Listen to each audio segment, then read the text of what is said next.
Halo semua, selamat datang di Ken Gardit and Chris Show episode 1.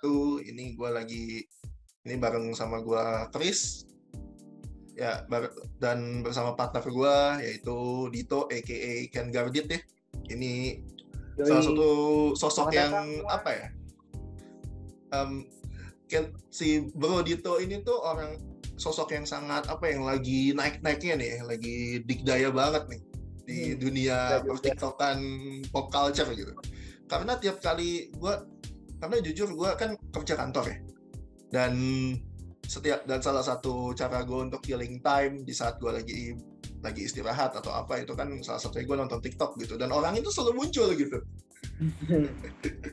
Kebetulan aja kali bang. Ya Pak Bro Dito, apa kabar? Ya baik bang. Lu gimana bang? Kabarnya bang? Baik. Sibukan gimana nih bang? Sibukan, gue baru lulus ya, lulus kuliah gue. Lu tolong yang mungkin pada nonton ini jangan bacotin gue apa-apa ya, kayak lulus telat atau gimana ya, karena semua orang ada waktunya gitu. Iya betul. Paling sibukan gawe aja paling ya bang. Iya betul, sama ya semingguan ini gue konsepin buat show ini lah. Oke. Ken Gardit and Chris Show episode 1. Ini kita mau bahas soal suatu yang lagi hype banget nih. Yang semua orang tuh ngomongin ini gitu. Apa tuh? Apa tuh kira-kira, ada yang bisa nebak nggak? Ya, jawabannya karena ini kan dialog satu arah ya, which ini bukan live stream gitu. Kita mau bahas soal Ant-Man and the Wasp, Quantumania. Mantap apa enggak nih kan? Soalnya dari awal film ini di-announce gitu, tahun berapa ya? 2020 akhir ya kalau nggak salah ya. Betul. Tahun 2020 akhir itu mulai rame gitu, apalagi konten kreator Indonesia mulai pada bikin Quantumania mantap gitu kan. Tapi ternyata I gotta say ternyata tidak semantap yang dikira, lebih kayak keberatan slogan ya kalau gue lihat ya. Benar. Oke. Kalau menurut Bro Dito dulu deh, gue mau dengar lah. Pendapat gue nih berarti ya terhadap film. Silahkan. Ya. Wah. Mau dari yang review yang sebelum direvisi, yang AKA yang masih pertama banget, atau yang mau direvisi mau enggak, sebenarnya pendapat gue tetap sama sih bang. Yang membedakan cuma pembawaan sama bahasa aja. Ya gimana ya? Sebagai pembuka Phase 5 yang akan yang akan membranding Phase 5 ini kan akan di-branding sebagai multiverse saga kan. Karena di Phase 1, 2, 3 itu kan membranding dirinya MCU itu sebagai Infinity Saga. Jadi menurut gue nih Ant-Man Quantumania ini mengemban tugas yang berat karena akan mengintroduce dari awal lagi, kayak misalnya mengintroduce villain-nya, mengintroduce hero-hero baru, dan basically menceritakan storyline yang baru kan.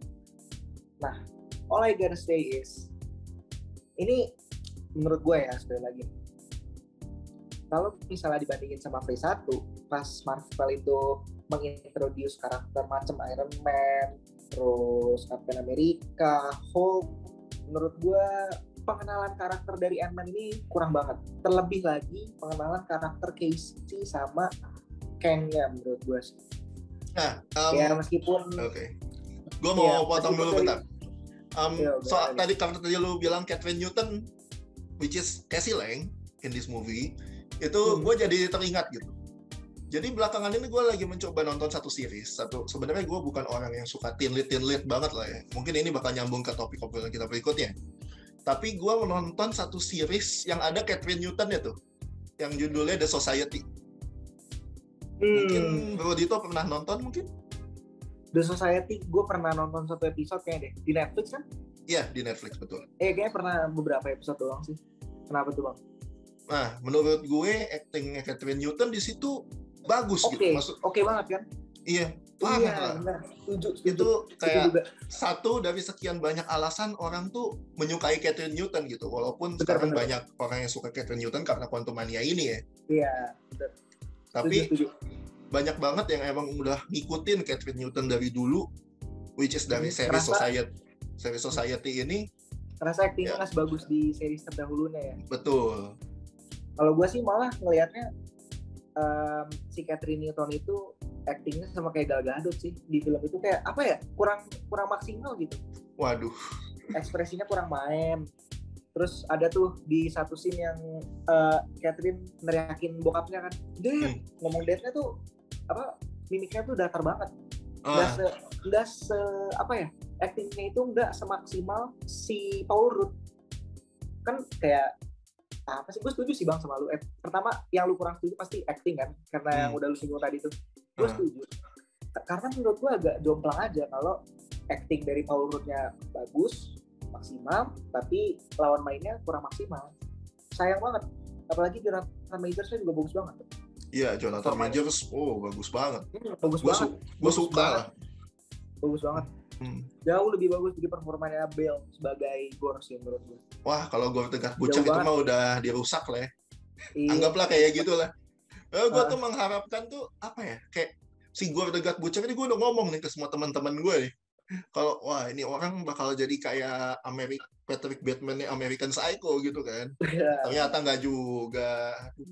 Karena di komik dia benar-benar ditampilin ini kan, ngebunuh-bunuhin dewa, ditampilin Thor-nya itu sampai kewalahan. Bahkan butuh lebih dari satu Thor kan di komik itu. Wah, aku nggak terlalu banyak bongkar komik sih. Tapi yang saling backup aja Bang. Yang pasti kan kalau di komik ini si Gore the God Butcher-nya, kalau yang dari yang gue riset ya, itu kan dia kayak membentuk satu storyline kayak cerita serial killer gitu, cuman sasarannya dewa gitu. Targetnya dewa. Dan sayang banget di filmnya malah ditampilin sebagai penculik anak gitu loh. Iya, why? Ini Gore the God Butcher apa Gore the Kidnapper? Itu tuh.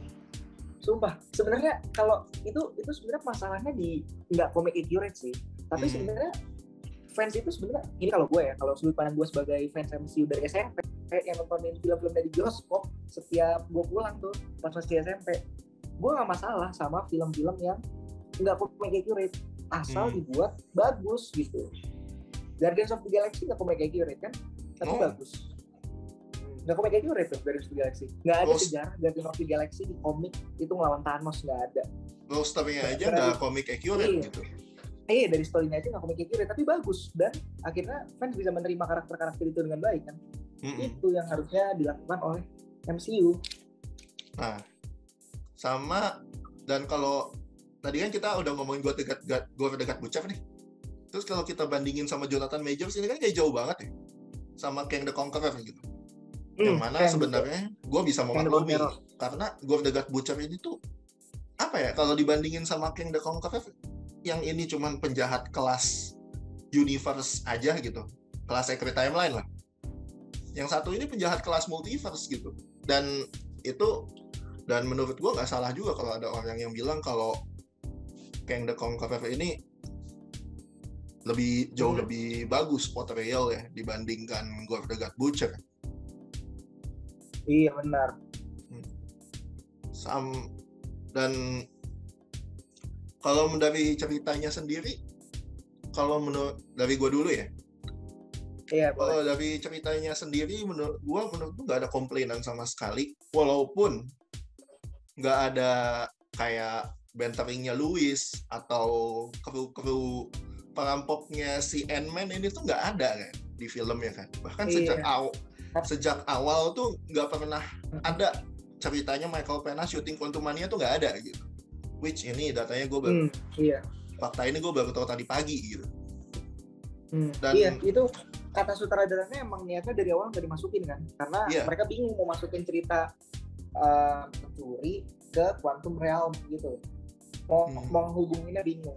Jadi menurut gue alasan yang dipakai sama sutradaranya wajar sih dan masuk akal gitu. Dan kalau menurut gue sendiri, walaupun nggak ada elemen-elemen itu, karena kemarin gue juga baru nonton Iron Man 1 dan gue bilang ini masih jauh lebih baik daripada Quantumania gitu. Iya, jauh banget. Nih, ngomong-ngomong tadi lu sempat ini kan Bang, sempat nyinggung, wah ini kan Garrit lagi naik. Lu ngikutin kan yang pas gue disenggol sama salah satu itu TikToker? Wah, ngikutin gue. Kayak ini anak ngapain gitu. Sumpah, ini kayaknya bakal jadi tagline baru gue sih. Ini gue ulang lagi ya di sini. Di podcast ini gue ulang lagi. Ini tagline baru gue nih. Sebagai reviewer abal-abal yang sebenarnya nggak pernah membranding dirinya sebagai reviewer, nih, gue kasih tahu, gue itu di video yang gue disenggol, gue sama sekali nggak pernah menjelek-jelekan Marvel kayak, wah Marvel, sorry anjing atau tai gitu, nggak pernah. Kritikan gue kan berdasar, gue menyinggung CGI-nya, gue menyinggung storyline-nya, udah. Dan sebenarnya dari awal gue main TikTok itu, gue emang gak niat untuk menjadi ya kayak sekarang gitu, gak niat. Gue main TikTok gabut dan emang dari awal nggak pengen untuk menjadi reviewer film. Kok bisa-bisanya dibilang reviewer abal-abal? Dari awal aja gue gak pernah membranding diri gue sebagai reviewer. Dan gue di setiap konten gue selalu membandingin film tersebut sama adaptasi dari komiknya. Karena kan itu comic book movie kan. Iya, gue cuma membandingkan experience yang gue dapat dari membaca komiknya sama saat menonton filmnya. Dan menurut gue, Ant-Man Quantumania ini nggak mensatisfy gue sebagai fans Marvel dari komik gitu loh. Malah argumennya, wah, melebar kemana-mana. Katanya, wah lu ngarep filmnya jadi kayak Interstellar, lu ngarep filmnya jadi kayak Batman. Lah, nggak ada yang ngarep begitu cuy. Ya nggak sih? Nih, gue gabungin sama ini ya bang, sama opini lu tadi. Pas lu bilang Ant-Man 1 jauh lebih bagus ketimbang Quantumania, ya kan? Yes. Gue juga bakal pakai argumen yang sama. Gue nggak ngarep Quantumania ini bakal menjadi film sekelas Interstellar atau kayak The Batman, enggak. Ya, bukan kelasnya. Iya, nggak bakal karena nggak bakal dia sama. Yang gue harapkan adalah Quantumania ini bisa mengintroduce karakter sebaik Ant-Man 1 mengintroduce karakternya. Udah, simpel kan sebenarnya. Sesimpel itu. Iya, sesimpel itu. Dan phase 5 ini sebenarnya fase pengenalan lagi kan? Iya, fase pengenalan doang. Benar. Kayak MCU tuh lagi mencoba untuk menekan tombol resetnya gitu. Iya, gue setuju. Emang ini nggak pakai embel-embel reboot atau reset, tapi sebenarnya ini story arc baru dan pengenalan karakter baru. Jadi, sorry ya, nih kalau lu pernah berargumen, wah lu ngarep jadi kayak Infinity War bang, atau Endgame. Nggak ada yang ngarep begitu bro. Lu bandingin film pengenalan karakter sama film crossover konklusi yang nggak bakal sama. Emang masa film sama. Pengenalan karakter sama film konklusi lu samakan argumennya gitu loh. Ya, dan anyway kalau misalnya diskusi ini kita terusin, ini bakal panjangnya karena udah mulai soal fundamental sebuah film. No, not just MCU. Ini untuk semua franchise, semua series, semua movie, whatever you call it lah. Benar. Ini kita udah nyenggol soal fundamental ya. Balik lagi ke Quantumania, menurut gua walaupun ceritanya kata orang-orang itu jelek lah ya. Tapi enggak bang, orang-orang Indo tuh pada bilang Quantumania bagus bang. Enggak, maksudnya yang orang-orang waras kayak kita lah. Oh, okay. Kalau di Twitter gue sering nemu tuh banyak yang ngekontrain Quantumania. Tapi kalau di TikTok kayaknya hampir semuanya suka deh sama film itu. Hampir semua ya gue bilang, bukan semua. Iya. Dan gue termasuk orang yang lumayan enjoy nontonnya. Kayak gue nonton Black Adam gitu. Iya, setuju. Walaupun Black Adam bagus beneran gitu. Black Adam secara film bagus. Tapi kalau Quantumania ini kan agak debatable ya. Di MCU kayak bermain di area abu-abu gitu, antara bagus dan gak bagus. Betul. Kayak gue kalau misalnya ditanya Quantumania gimana, bagus nggak? Gue bilang aja. Gue selalu bilang kayak gini ke teman-teman gue. Biasa aja, tapi ke arah bagus. Lebih condongnya ke arah bagus gitu, karena lo bisa nonton ini sambil mungkin lo pulang kerja bingung mau ngapain, akhirnya lo ke bioskop nonton ini bisa gitu kan. Betul. Karena sebenarnya kalau ditanya enjoyable atau enggak, filmnya enjoyable ya kalau menurut gue sih. Banget. Meskipun enjoyable banget. Film keluarga. Ada beberapa kritikan, cuman ya bagus. Bukan bagus, enjoyable. Gue juga enjoy nontonnya kok. Nah, terus tadi kan kita udah ngomongin panjang nih soal Kang dan lain-lain ya. Jadi kita sekarang ngomongin soal Council of Kang-nya nih. Oh, boleh dah. Post credit scene nih. Nih buat yang mungkin yang belum nonton, ini agak lu spoiler ya. Bisa close video ini sekarang, nonton dulu, nanti balik lagi ke sini. Karena kan sekarang YouTube udah bisa itu ya, udah bisa continue watching ya. Itu menurut gua tuh salah satu post credit scene yang apa ya, yang standar MCU tuh segitu gitu untuk membuat sebuah post credit scene menurut gue. Karena apa? Mereka dalam setiap post credit scene MCU dari phase 1 sampai phase 3 lu perhatiin. Mereka tuh selalu kayak ngasih tahu nanti ke depannya bakal begini, ke depannya bakal begini. Bener. Selalu seperti itu. Gak pernah ada berkesinambungan. Walaupun ada 1-2 kali kita di prank sama post credit scene-nya sendiri, kayak post credit scene-nya Spider-Man Homecoming misalnya. Iya. Yang Captain America itu kan kita di prank gitu. Kayak ngapain duduk lama-lama di sini, bla bla bla. Nah, tapi ini Quantumania ini tuh post credit scene 1 dan 2-nya tuh sama-sama penting menurut gue. Karena yang pertama ini mengintroduce soal Council of Kang, yang mana ternyata Kang itu kayak monyet ya ternyata ya. Selain 3 Kang yang kayak Immortus atau Scarlet Centurion atau si Ramatut, which Ramatut ini salah satu varian Kang favorit gue by the way. Itu menurut gue portrayal dari mereka pengambilan gambar yang di stadion itu ya, itu sangat amat comic accurate kalau lu sanding-sandingkan gitu. Baru gue mau ngomong, gue nunggu lu nyelesain sentence lu dulu. Setuju ternyata kita bang. Setuju. Nah kenapa tuh? Kalau gue kan setuju karena memang komik dipotret secara comic accurate dari segi pengambilan gambar dan lain-lain. Cuman yang gue permasalahan kenapa kayaknya jadi kayak monyet gitu. Kalau komik accurate gue setuju banget sih, karena gue juga pas nonton kayak wah gila, ini mah komik di filmin emang bagus gitu, emang ya komik accurate lah bisa dibilang. Jadi gue setuju sama lu kalau pendapat yang itu tuh. Terus yang sama yang post credit scene kedua kan tentang Victor Timely itu. Benar. Ya Victor Timely itu menurut gue kayak wah ini another teaser lah. Yang mana ini standar post credit scene MCU sekali lagi selalu ngasih tahu kita ke depannya ini bakal ada apa lagi kan. Dan kita di situ dikasih klip dari Loki season 2. Gua sangat amat mempertanyakan itu scene dibuat khusus untuk post credit scene Ant-Man. Yang gue lihat saat itu tuh kayak oh ini mah klipnya Loki season 2, which kita belum dapat informasi apa-apa sampai saat ini. Trailernya belum ada kan. Bener. Nah ini bisa jadi salah satu kickstarter lah. Ini mengingatkan gue sama teasernya Avengers 1 yang di Captain America yang pertama tuh. Yang diselipin di post credit scene Captain America 1 itu kan ada kayak apa ya, kayak mini trailernya Avengers 1 tuh. Nah ini persis kayak gitu. Benar. Gue ingat. Nah itu persis kayak gitu. Nah kalau lu sendiri mau ngomentari karakter Victor Timely ini tuh bakal jadi kayak gimana sih? Gue no comment sih, karena ya gimana ya, itu kan berarti MCU bakal mengintroduce karakter kan, ya bakal Victor Timely itu kan. Ya komen gue cuman semoga pengintrodusannya nggak terburu-buru lagi lah. Semoga bisa dibuat rapih seperti waktu MCU ngintroduce karakter-karakter di fase 1 sampai 3, udah itu aja. Ditambah ini kan series ya, berarti waktunya lebih durasinya lebih panjang. Benar. Dan kalau lihat season sebelumnya Loki kan ada 9 episode ya. Ada 9 episode dan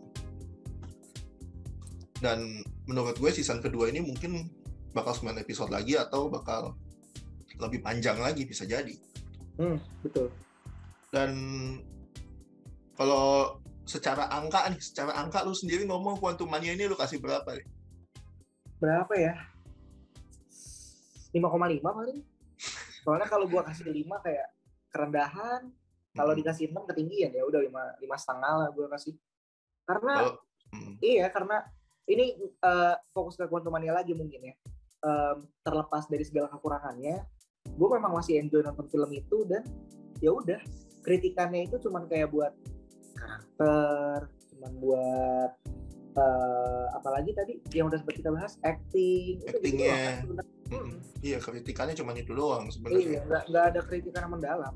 Oh iya, one more thing sama CGI waktu post credit scene itu, yang Kang. Oh iya, yang iya, Council iya. of Kang itu, oh my god, Temen langsung gua gue kayak, gitu deh. walaupun itu menurut gue salah satu post credit scene MCU yang terbaik ya, tapi gue ngerasa ini kayak, wah ini MCU balik ke setelan pabrik ini mah. Karena Iya. mereka sempat sembuh lah ya lewat Black Panther Wakanda Forever. Itu kan CGI-nya kan walaupun kata orang CGI talokannya nggak bagus-bagus amat, tapi menurut gue itu udah sangat amat cukup gitu untuk ngasih kita lihat talokannya itu kayak gimana dan sebagainya. Dan ternyata dengan mereka bikin post credit scene yang seperti itu, gue merasa kayak wah MCU ini balik lagi ke setelan pabrik ini. Dan menurut lu deh, kalau Ant-Man Quantumania ini apakah malah jadi salah satu pintu untuk sesuatu yang lebih besar, atau justru malah ini adalah film yang akan selalu disalahkan fans karena kemungkinan setelah ini MCU gak akan lanjut setelah Phase 5. Gimana ya? Wah, ini pertanyaan yang agak susah sih Bang, jujur. Karena gimana ya? Menurut gua iya benar. Ini Quantumania ini akan menjadi pintu yang lebih besar, yaitu Multiverse Saga. Nah, cuman kalau menurut pendapat gue pribadi ya, kalau misalnya untuk menuju ke endgame-nya itu dari dari fase ini kan endgame-nya itu Secret Wars kan. Nah, kalau memang film-film yang akan dirilis untuk menuju ke Secret Wars itu nggak sebagus fase 1, 2, 3, ya mungkin MCU bakal mengalami penurunan fans mungkin. Karena makin malas gitu nontonnya. Tapi ingat loh, penurunan fans ini nggak sama dengan udahan loh. Iya benar. Penurunan fans nggak sama dengan udahan, nggak sama dengan hancur ya. Nih, lu denger nih. Ditamatkan paksa gitu, enggak? Iya, ditamatkan paksa enggak. Lu lihat aja tuh Terminator tuh. Ini kalau masalah franchise yang nggak kelar-kelar, gue selalu mengangkat contoh kasus Terminator ya. Kalau gue Creed sih, franchise nggak kelar-kelar. Tapi kan Creed itu nantilah. Creed sama Rocky tuh. Creed kan di universe Rocky tuh. Iya. Gimana Terminator? Nah, kalau Terminator itu kan dia lanjut terus. Padahal mungkin fans yang dulu nonton Terminator 1, 2, 3 mungkin sekarang udah tua-tua, mungkin udah 50-an tahun. Tua, which is bapak gue gitu kan. Iya, seumuran bokap gue juga. Nah mungkin MCU juga akan mengalami hal yang sama. Mungkin animonya akan menurun. Tapi fansnya bakal tetap ada. Fansnya tetap ada, cuman jadi kayak minoritas gitu loh. Benar-benar. Itu yang maksud nih, yang awal kasus gue desain Ball itu kan sebenarnya gara-gara gue bandingin ke komik kan. Ya. Nah, yang di komik Marvel itu kasusnya sama kayak Terminator yang lu bilang tadi, Bang. Memang nggak kelar-kelar. Nih, Marvel di komik itu kan nggak pernah melakukan reboot atau reset dari storyline-storyline kan. Storyline tuh ngambung terus. Beda sama DC Comics. DC Comics itu kan ada universe-nya banyak. Flashpoint segala macam. Iya. Terus di rebootnya juga banyak. Jadi gue berharap nih, ini harapan gue ya. Semoga setelah Multiverse Saga ini MCU di reboot sih. Diceritain dari awal lagi. Setelah Secret Wars berarti ya, di reboot. Karena gini loh. Nggak meribut sesuatu itu, ini gue maksud ya Bang. Nggak meribut sesuatu itu adalah langkah yang menurut gue nggak hati-hati, reckless. Karena dengan lu nggak meribut, fans selama itu tuh bakal makin malas ngikutin universe yang semakin panjang. Terus juga fans baru bakal sulit masuk. Karena bayangin, masa lu kalau menonton Secret Wars harus nonton 50 film dulu. Itu yang terjadi sama komik Marvel kan itu. Yeah. Kenapa DC bisa megang pasar superhero 70 tahun kan gara-gara setiap 10 tahun sekali di-reboot kan. Iya. Jadi fans baru nih tinggal baca yang terbaru aja gitu komiknya. Jadi yang gue harapkan itu sih paling. Semoga setelah Secret Wars MCU di-reboot. Nah, karena reboot itu bukan karena lu ngomong setelah Secret Wars di-reboot. Ini gue pernah ngomong sama salah satu teman gue. Gue pernah ngobrol lah. Kita tuh pernah gue pernah ngomong kayak gini, kalau Secret Wars itu tuh bakal jadi cara yang pas untuk MCU bikin Flashpoint-nya sendiri. Iya, betul. Setuju. Tapi enggak juga sih, Bang. orang gue ngeliat di TikTok orang-orang pada ngata-ngatain The Flash, kan The Flash Flashpoint tuh. Ya. Wah, ikut-ikut No Way Home nih. Lah? Makanya. Oh lucu sih. Makanya itu. Ntar kalau misalnya nggak setuju, dibilang, wah fans DC nih nggak setuju nih. Toxic banget ya, capek gue dituduh toxic, padahal itunya juga nggak kalah toxic anjir. Kalau masalah fans mah aduh. Sebenarnya tuh kalau masalah multiverse-an, I hate to admit it, tapi DC itu udah mulai. Mulainya bukan dari komik ya. Aku bukan ngomong komik ya, tapi ngomongin live action. Mereka tuh mulai dari layar kecil, which The Crisis on Infinite Earth. Iya, benar. Atau kalau mau ditarik lebih jauh lagi, The Flash Season 2. Iya. 2015 kan itu? Yes. Gue masih nonton itu. Marvel baru ngeluarin Multiverse 2019 paling cepat. 2000 berapa sih? Nggak, bukan 2019 kan? 2020. Iya, 2020-an. 2020 kita nggak ada film. Bingung gue. Nyenggol duluan Marvel nggak pernah, tapi dikatain toxic. Sumpah gue bingung hadir.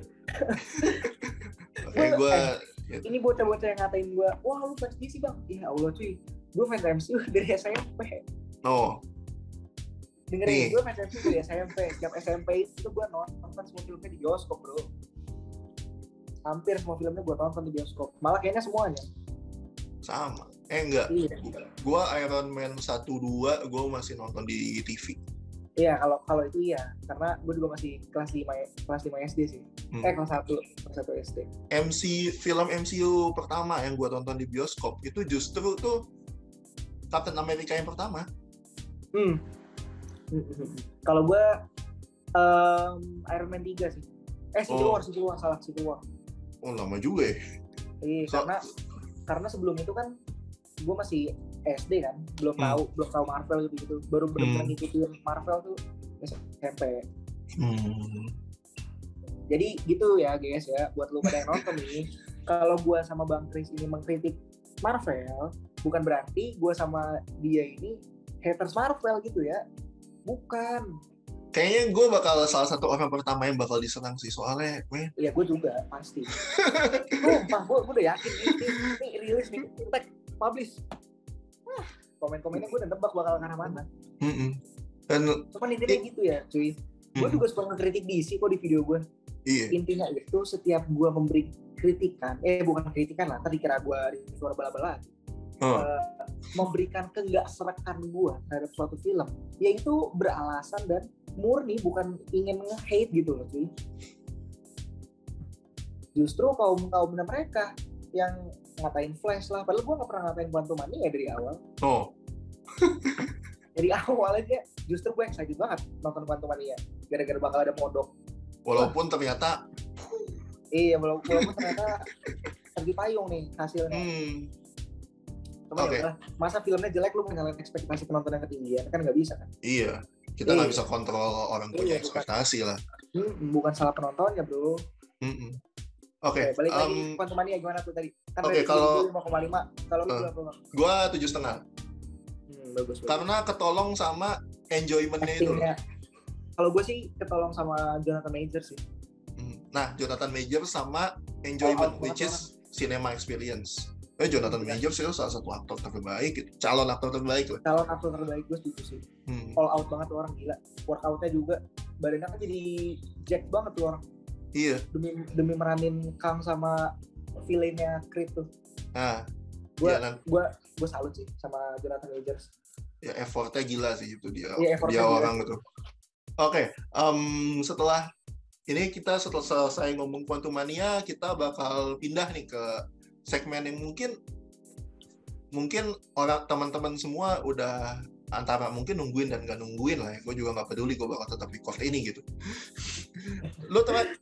Sebelumnya gue mau nanyain satu pertanyaan ke Bro Dito nih, karena Bro Dito ini kan gue lihat kan orangnya Hollywood banget nih.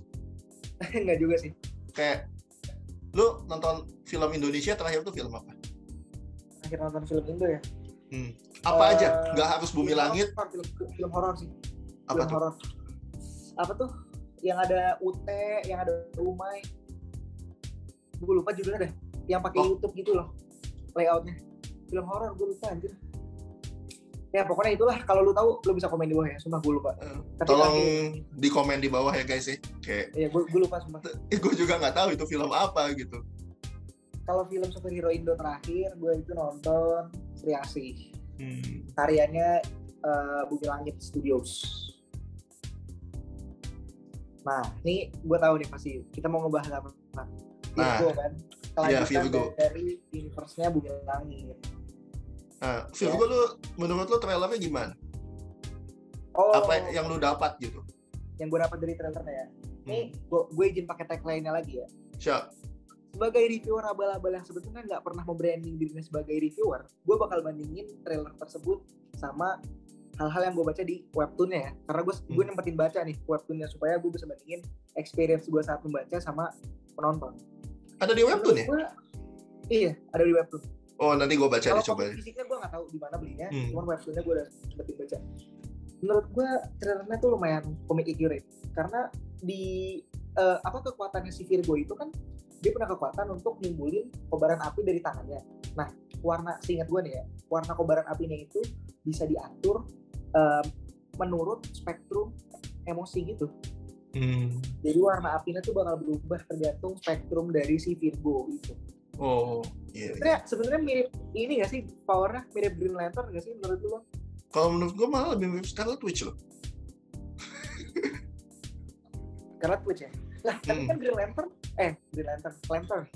Corps itu kan warna-warnanya berdasarkan spektrum emosi kan, sama kayak Virgo. Wah, aku kalau Green Lantern aku nggak terlalu paham lah. Aku cuma tahu Green Lantern itu tuh salah satu founding member Justice League, that's it. Oh ya udah. Apalagi buat insight.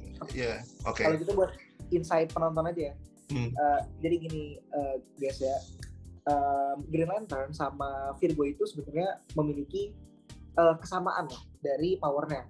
Cuman bedanya kalau Lantern itu kan dari DC itu banyak ya. Ada green, ada red, ada yellow. Nah, si Virgo ini juga gitu. Cuman bedanya Virgo ini mengontrol apinya. Terus api yang keluar dari tangannya itu warnanya bakal berubah tergantung spektrum emosinya dia. Dan menurut gue ini menarik banget nih powernya. Dan itu sempat dilihatin kan di trailernya. Ini nyambung lagi ke topik utama. Sempat dilihatin di trailernya. Menurut gue bagus sih trailernya. Kalau secara CGI menurut lu gimana? Maksudnya kan ini kan film Indo nih. Iya ya. Kalau CGI gue berharap banyak lah. CGI film superhero Indo yang budgetnya belum sebanyak film luar. Jadi CGI-nya gue berharap banyak. Itu aja sih. Gue cuma berharap dari storyline-nya doang sih. Kalau menurut gue, setelah gue lihat beberapa kali trailer review, gue mau dari yang teaser sampai yang final, itu gue malah membentuk satu opini, yaitu ini ceritanya bakal teen lit banget ini. Bakal apa? Teen lit. Oh iya. Bakal kayak kehidupan remaja-remaja gitu, anak-anak SMA. Jadi kayak teenage movie ya? Jadi kayak teenage movie aja sebenarnya, tapi superhero. Iya, tapi superhero. Gue ngebandingin itu sama ini Spider-Man. Spider-Man ya? Spider-Man, tapi ini kan superhero cewek nih. Dan kalau perbandingan sama Spider-Man gue setuju sih. Dari segi teman-temannya, terus kehidupannya iya. Portrayalnya mirip lah sama Peter Parker. Dan kalau ngomongin soal, apalagi gue ngomongin soal ini ya, main karakternya which is itu Virgo gitu, yang diperanin sama Zara Ardisti, ketemu sama dipasangin itu sama Brian Domani gitu, yang mana ini gue pernah nonton film mereka berdua tuh di salah satu film Amazon Prime ya. Iya, tanggapan lu setelah ngelihat performa kedua aktris tersebut di film yang berbeda? Tanggapan lu atau opini lu gitu bang, buat Virgo ini acting mereka bakal gimana? Kalau menurut gue, setelah gue melihat mereka di film itu yang gue lupa judulnya, gue sambil inget lagi ya, mereka berdua tuh cocok disandingkan dalam satu film gitu. Dan gue kaget pas gue mau nonton Sri Asih, ini kan ada trailer Virgo dulu tuh, kok ada Brian Domani gitu. Tapi ya unarguably mereka memang cocok sih, kayak pas lah ditaruh dalam satu film gitu. Dan gue nggak mau breakdown terlalu banyak lah, karena dan kalau yang gue dapat dari trailernya sendiri itu tuh si Virgo ini tuh bakal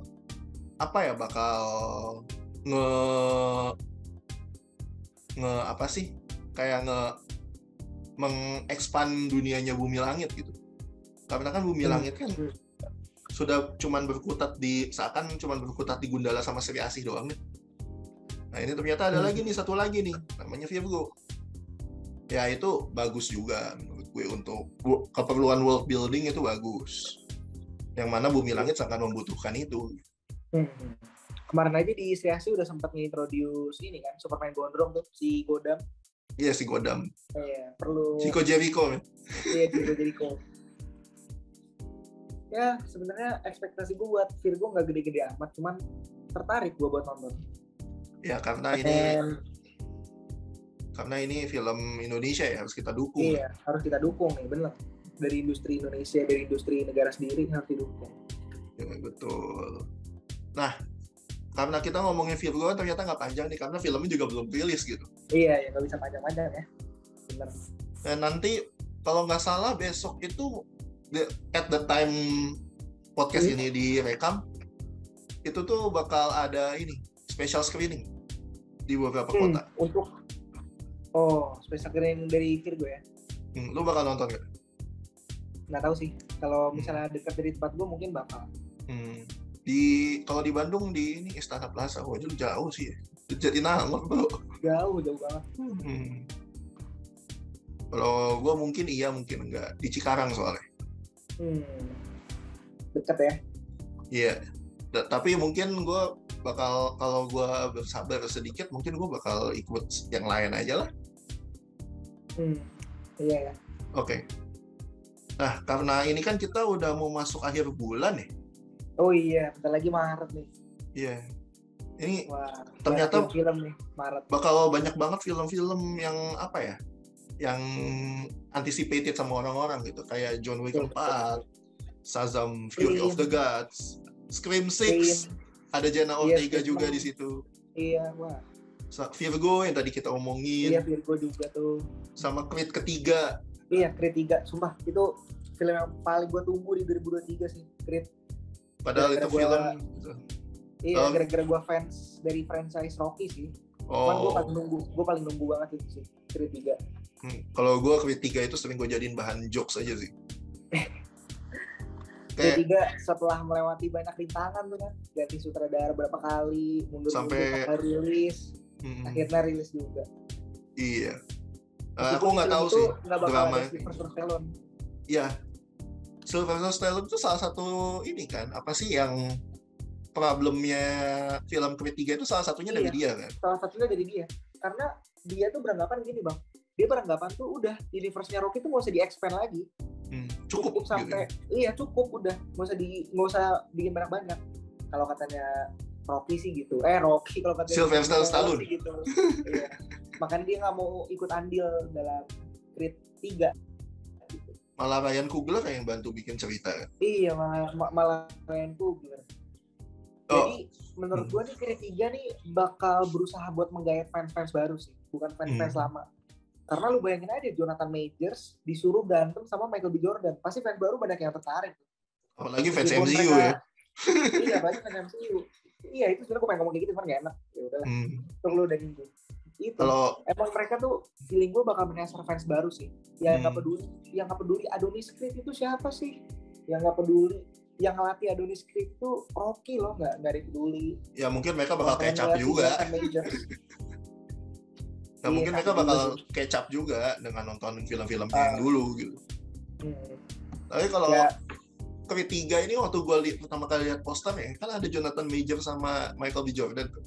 Iya, gue bilang sama temen gue gini, wah ini sih King versus Killmonger ini. Iya makanya itu apa ada yang buat editnya loh. Iya, si Boss Logic ya masalahnya. Bukannya diedit jadi Killmonger sama Kang. Iya. Itu udah ya gitulah. The best battle of the lifetime. Battle of lifetime. Setelah melewati banyak rintangan, akhirnya rilis juga tuh film. Sama 65 juga filmnya Adam Driver. Oh, 65 ya? Gue nggak tahu sih jujur. Gue tahunya film Adam Driver tuh Ferrari doang. Kalau yang 2023. Itu rilisnya kapan tuh? Masih lama kan? Masih lama banget sih. Kayaknya 2023 akhir sih. Oh, nah ini Kalau buat Maret sih, gue cuma nunggu Creed sama ini doang sih paling. Sama Scream 6.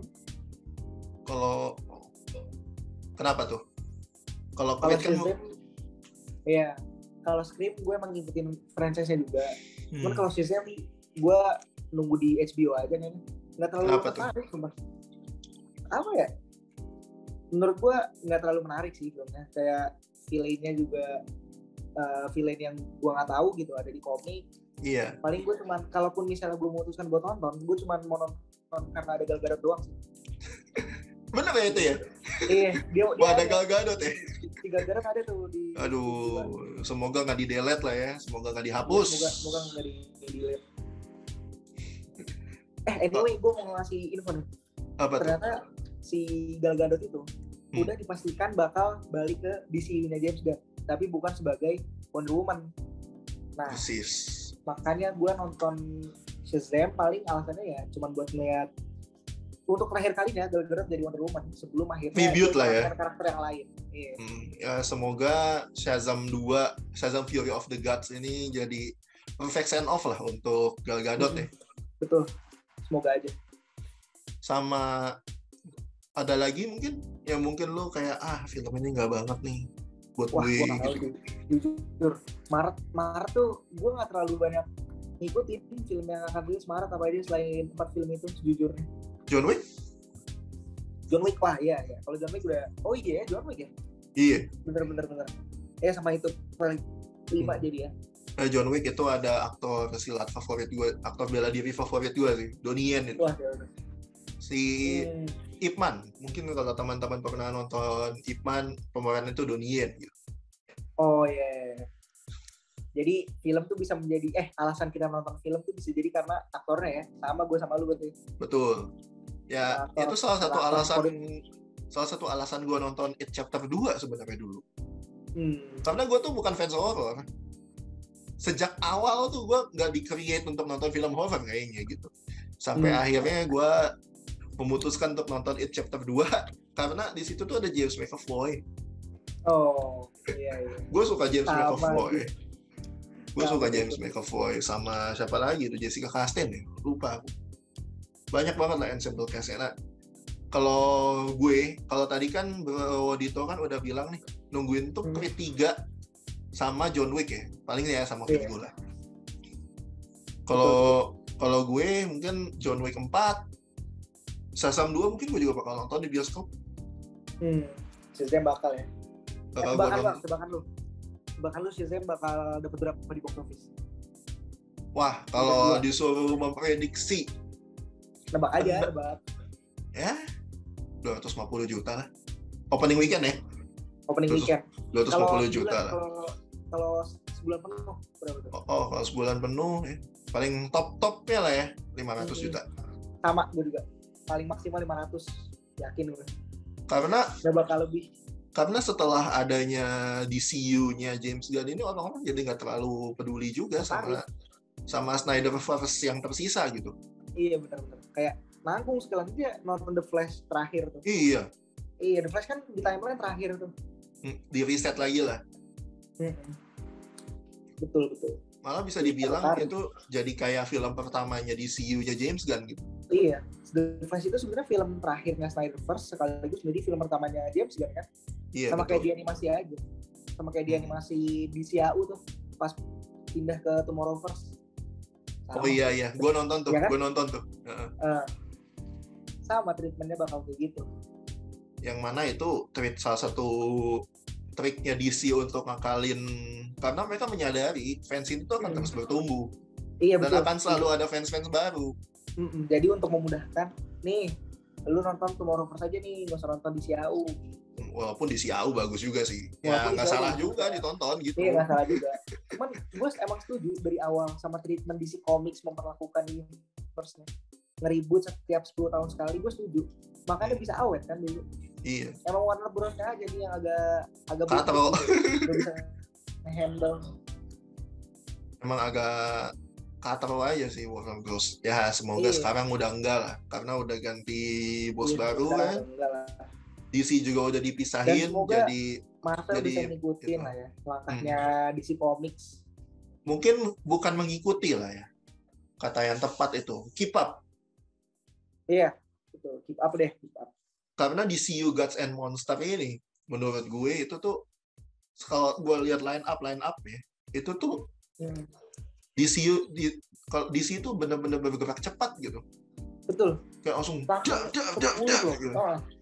Langsung 10 dan itu belum semua katanya James Gunn kan. 10 belum semua ya? Itu belum semua. James Gunn bilang belum semua. Karena gini bang, lu nyadar gak sih di 10 project itu belum ada project Justice League. Nah, itu yang bakal dijadikan ini sama James Gunn. Surprise. Oh iya, ada film Batman juga ya? Iya, ada Batman juga. Dan Batman langsung diintroduce sama Robin-nya kan. Wah, sumpah gue lebih excited itu sih daripada The Batman 2. Tapi The Batman 2 masih tetap ada tempat tersendiri lah buat kita. Iya, masih tetap excited. Gue enjoy nonton film The Batman yang pertama, which sama gue juga. Gue salah satu orang yang meminta, ayolah bikinlah keduanya lah. Setuju sih. Dan mungkin gue nggak terlalu balik lagi ke ngomongin soal film-film di Maret deh. Mungkin gue nggak pernah utarakan ini ke orang-orang, tapi gue mungkin bakal nonton Creed ketiga mungkin, walaupun gue nggak nonton 1, 2 gitu. Oh, nggak apa-apa sih, paling diceritain lagi originnya si Adonis Creed. Feeling gue pasti bakal diceritain lagi, karena si Michael B. Jordan kan sutradaranya. Iya. Michael B. Jordan pasti udah tahu fans lama tuh nggak bakal nonton. Gua nggak ada Sylvester Stallone-nya. Iya. Kan ibaratnya ini franchise-nya dia, tapi dia malah nggak ada. Fans lama kesel lah pasti. Iya, nggak akan ada yang mau nonton juga. Iya, feeling gue fans lama bakal dikit yang nonton karena udah marah duluan. Di Twitter kan sempet ramai tuh. Kayak ngata-ngatain Michael B. Jordan gitu. Gimana bisa lu nge-kick? Iya makanya gimana bisa lu nge-kick orang yang punya universe itu? Nobody gets kicked in there. Dianya cabut sendiri. Iya, sebenarnya nobody. Nggak ada yang ditendang. Nggak ada yang dipecat juga kok. Iya, nggak ada yang ditendang. Ya, warganet emang suka bikin narasi sendiri sih, susah. Iya. Ya. Oke. Balikin fakta gitu. Mungkin ini kayaknya udah berapa lama ini kita? Udah lumayan lama ya. Kayaknya udah lumayan lama ya. Mungkin Bro Dito ada yang mau ditambahin mungkin? Nggak ada sih. Oke. Nggak ada juga. That's very much it. Thank you banget udah nonton. Thank you banget udah nonton. Tolong subscribe ke channelnya PSR ya untuk nonton episode berikutnya dari Ken Gavdit and Chris Show yang mungkin bakal ada di Spotify juga abis ini selain di YouTube. So jangan lupa juga follow TikTok gua, ya, IG gua. Kalau lu mau tahu kehidupan dari seorang reviewer abal-abal yang sebenarnya nggak pernah branding diri sebagai reviewer tuh, boleh ya. Siap. Follow TikTok sama follow Instagram gue juga, Chris Nugraha 42 ada di bawah sini. Mungkin editor taruh di mana terserah lah. Nanti linknya juga gue taruh di bawah. Siap. Terima kasih udah menonton, terima kasih udah mendengarkan. Sekali lagi buat closingan, ini semua pure opini ya. Nggak bermaksud menggiring opini atau nggak bermaksud menghina satu institusi manapun. Oke? Tuh. Kita semua netral ya di sini ya. Netral ya di sini. Kalau ntar PC ada yang jeleknya juga pasti bakal kita bahas juga sama aja. Oke. Ini kalau gue nggak di ini bakal nggak udah nih. Oke. So see you on the next one. Peace.